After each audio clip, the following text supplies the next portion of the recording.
यहाँ पर भारतीय जनता पार्टी, राष्ट्रवादी कांग्रेस और हमारी युति के जो घटक दल थे, उन सभी कार्यकर्ताओं ने, नेताओं ने अथक प्रयास किया, अथक परिश्रम किया और महायुति सरकार ने जो जनता को जो विकास काम किया है, मुझे लगता है कि यह विकास काम जनता को पसंद आया, जिसमें से महिला सक्षमीकरण के लिए लाडली बहन योजना है, लेक लाड़की योजना है और उसके ऊपर जो विद्यार्थी, जो लड़कियां हैं, उनको फ्री में एजुकेशन देने की जो बात कही गई थी, वो उसको खूब पसंद किया।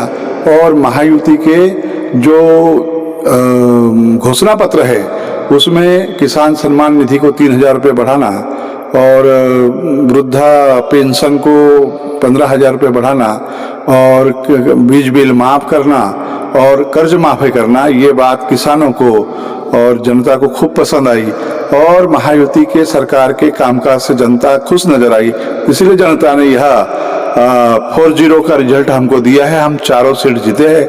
मैं जनता को बहुत बहुत धन्यवाद देता हूं। इस जीत के लिए जनता को बधाई देता हूं। महाराष्ट्र में सत्ता परिवर्तन होने वाला था, लेकिन कहीं ना कहीं आज महायुति सरकार के ऊपर निर्भर है कि महिलाओं ने अपना जो लाड़की बहन योजना है, इसने काम की कि इस योजना के तहत ही चुनाव जीते। कई जगह तो ऐसे चलता है। नहीं, लाड़की बहन योजना एक प्रमुख घटक रही है इस चुनाव में, लेकिन सिर्फ लाड़की बहन योजना के कारण हम चुनाव नहीं जीते।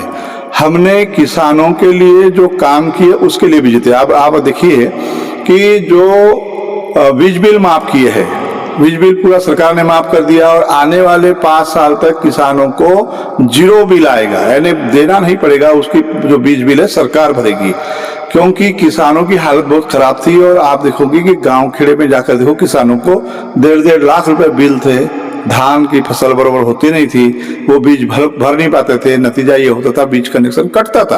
कांग्रेस की सरकार ने कई बार बीज कनेक्शन काटे, बीज कनेक्शन के पैसे नहीं दिए तो उनके सामान जब्त किए थे। लेकिन सरकार ने ये जो किसानों को रिलीफ दिए है, तो किसान इससे खुश थे। फिर 12,000 जो किसान सम्मान निधि के मिलता था, 6,000 हमारी महायुति सरकार दे रही थी, 6,000 मोदी सरकार दे रही थी। उसमें फिर से 3,000 बढ़ाने का जो वादा किया गया, मुझे लगता है कि ये भी एक फैक्टर गेम चेंजर रहा है।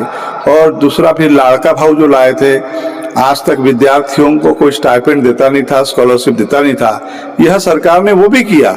और युवाओं में बहुत ही जोश था, क्योंकि जो विद्यार्थीगण है, विद्यार्थियों को पढ़ाई के लिए स्कॉलरशिप मुहैया कराना, विद्यार्थियों के लिए हॉस्टल मुहैया कराना, पहले सिर्फ एससीओ के लिए होता था, अभी ओबीसी के लिए भी। इतना ही नहीं, जो जनरल कास्ट के लोग हैं, ब्राह्मण है, ठाकुर है, उनके लिए भी इकोनॉमिक वीकर सेक्शन में यदि 8 लाख तक उनकी इनकम है तो वो गरीब बच्चे हैं, ये मान करके उनको अब हॉस्टल मुहैया होगी। हॉस्टल नहीं मिलेगा तो उसका पैसा उसके खाते में जाएगा।